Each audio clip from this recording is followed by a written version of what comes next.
there, Megan Jansen here with Employee Wellness Solutions Network. I'm still on a year-long mission to talk to as many influencers and motivators as I can in the space of health and wellness.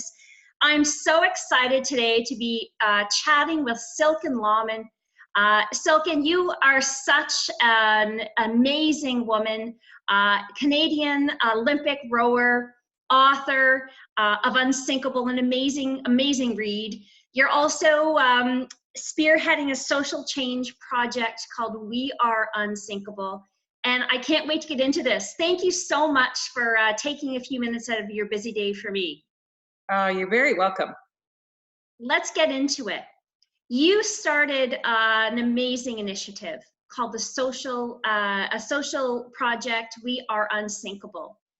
Tell me a little bit about it. How did it start? Well, I think this is going to be right up your alley because it's actually a story sharing platform where we invite Canadians to share their stories of resiliency, of courage, of what they've overcome in the mental health space, in physical adversity, what got them through.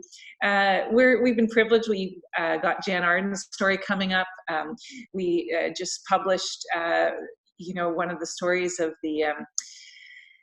the Humboldt Bronco, one of the survivors, who wrote just a beautiful piece about the last year and all that he's been through. And the filter, I guess, that we're using on our site is we want all of the stories to be hopeful and helpful to others.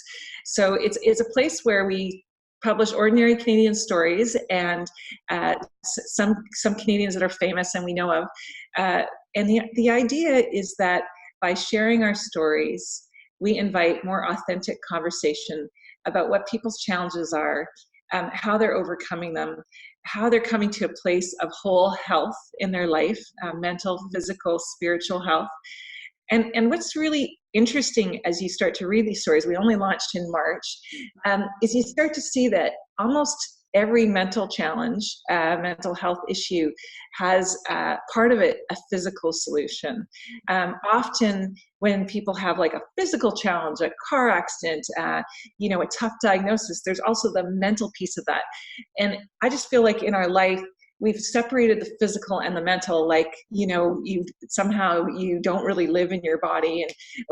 And I just think they're so integrated. And in my own life, mental and physical health are just completely intertwined. And I really live my life, I guess what I preach is to embrace that integration and understand that to have physical health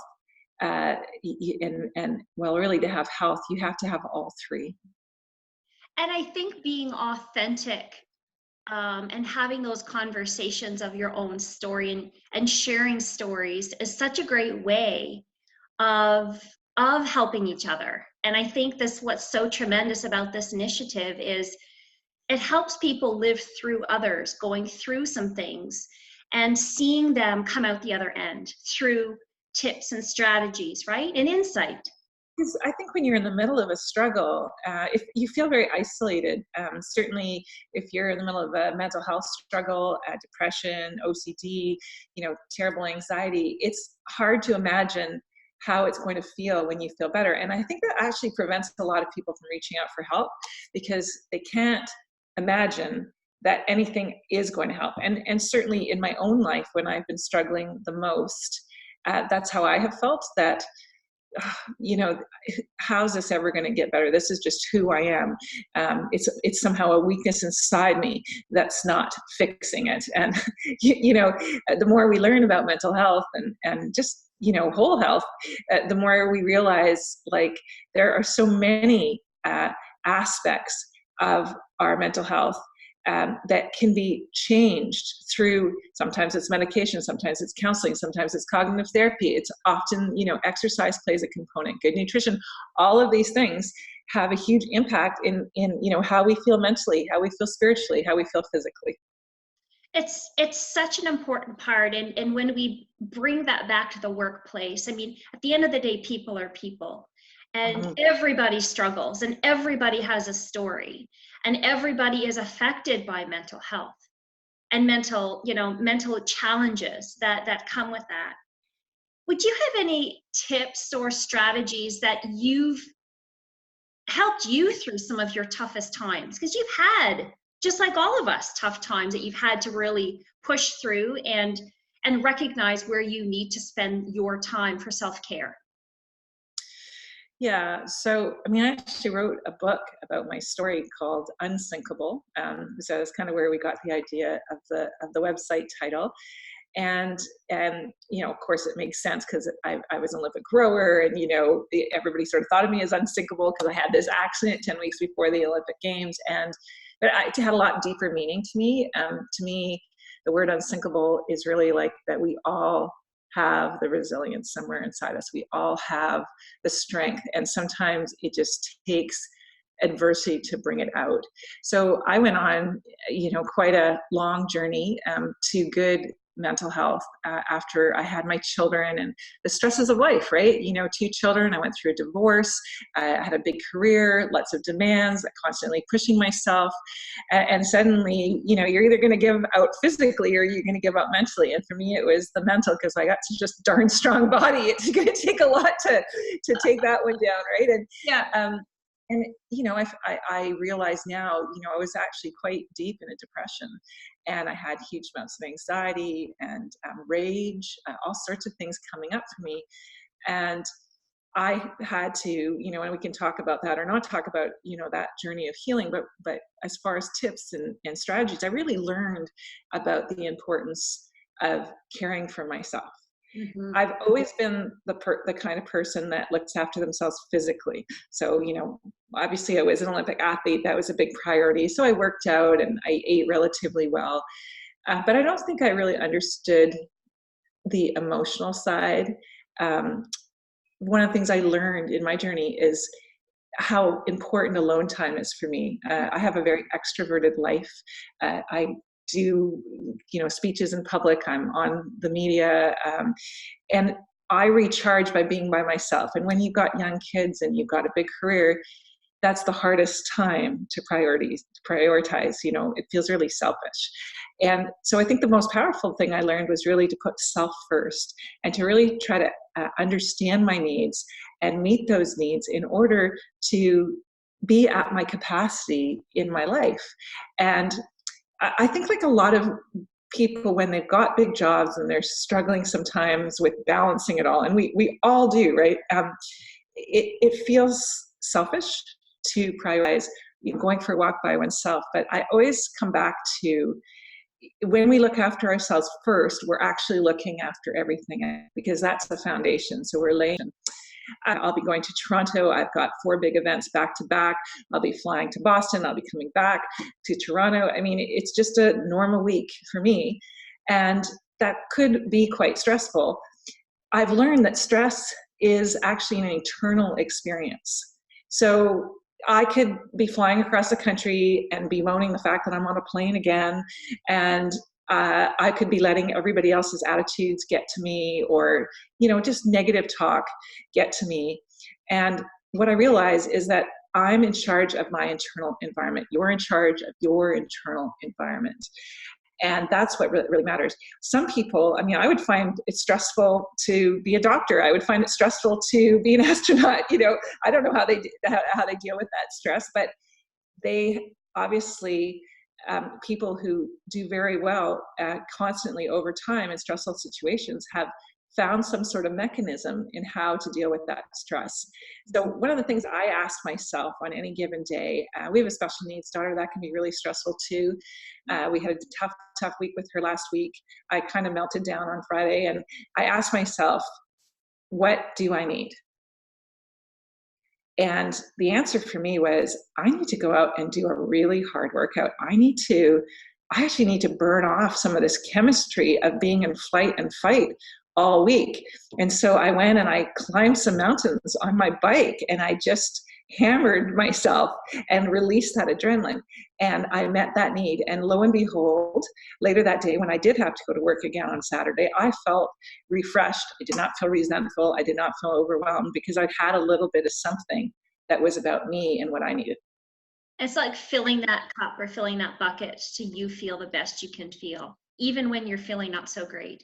That's great. Yeah. That's being self-aware. Yeah, it is. It's a lot of self-awareness, and it's permission, right? It's giving yourself permission. I mean, especially when you have young kids, it always feels like they have to be the priority. And of course they are the priority in your life. They're the most important thing. If they get sick, you're there. But sometimes you have to come first. And I think as a discipline in your life, creating that time on a weekly basis, really on a daily basis, that's just about you. So for me, my cup of coffee in the morning is sacred time. Like, do not bother me when I'm sitting on my little red chair, looking out the window, having my coffee. That's when I just kind of, start the day, and I can just kind of, imagine how it's all going to go down, and I feel happy. Yeah. Because probably Happy place. Absolutely. Partially because I'm doing something for me. Yeah. Well, that's important. And that recognition of doing something for yourself is so critical. I think that's for any person to be aware of, what are you doing for your self-care, for your own empowerment and own resiliency. So if you can feel good about a situation, or about even how, as you said, starting the day with a cup of coffee, and that's your happy place, it certainly will set the tone for the day. I love that tip. Yeah, I think that's a really important one. And I just would add to that really recognizing your own personal power to create your internal environment.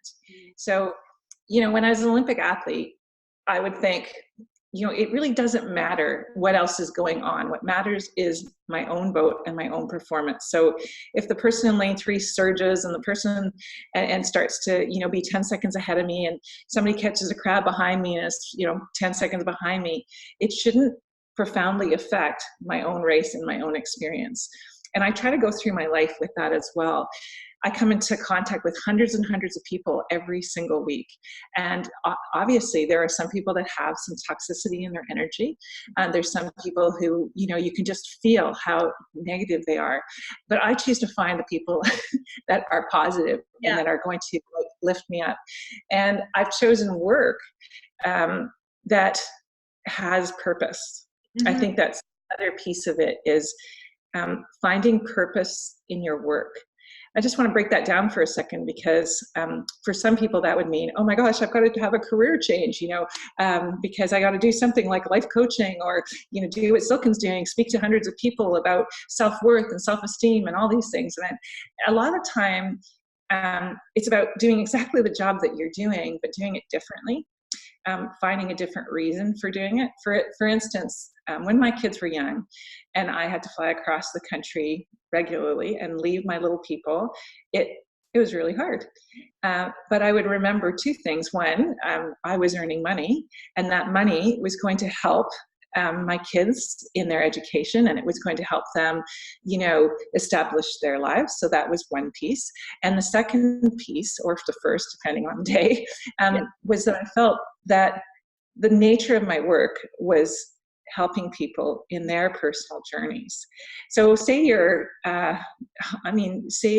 a management position, and there's lots of what you do that feels like a grind, but you really love the element of helping others and encouraging others in their, careers. So focus on that piece, try to do a little bit more of what you love in your job.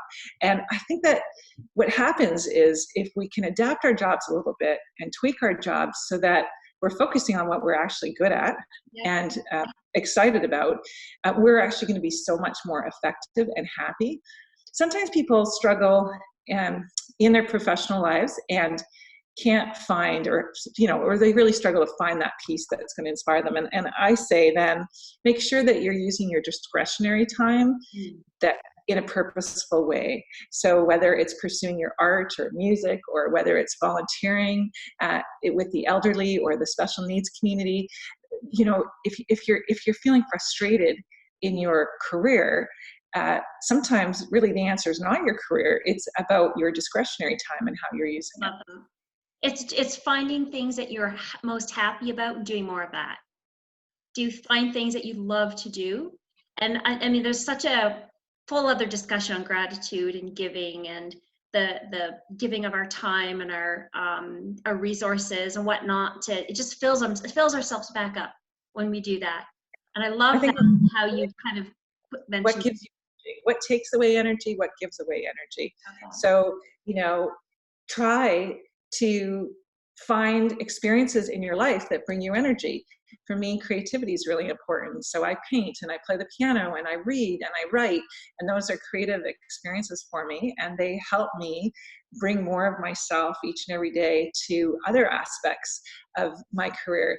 And we're often a bit lazy in the way that we spend our discretionary time. You know, we're tired or we feel tired, but a lot of that fatigue is actually mental. It might be that, you know, we are feeling frustration in our career, or we're feeling like the days are long, or there feels like too much stress, and then we get home and we watch Netflix, or we veg out, or we just, you know, have a glass of wine and the evening goes by. And I think, you know, starting off small and saying one night a week, I'm going to do something that nourishes me.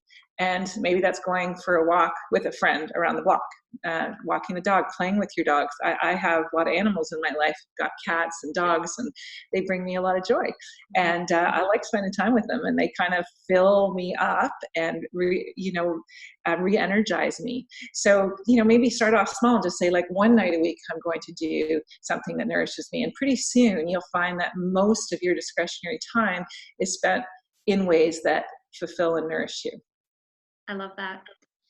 Silken, it's been such an honor to hear from you and for you to share your story and some ideas and tips and more or less reminders for all of us. Thank you also for such an important social change project, We Are Unsinkable. I can't wait to get a hold of that and to do some reading as well. I think it's just such a great way to share story. We all have one. Author, Canadian Olympic rower, Silken, thank you so much for your time today. Oh, you're very welcome.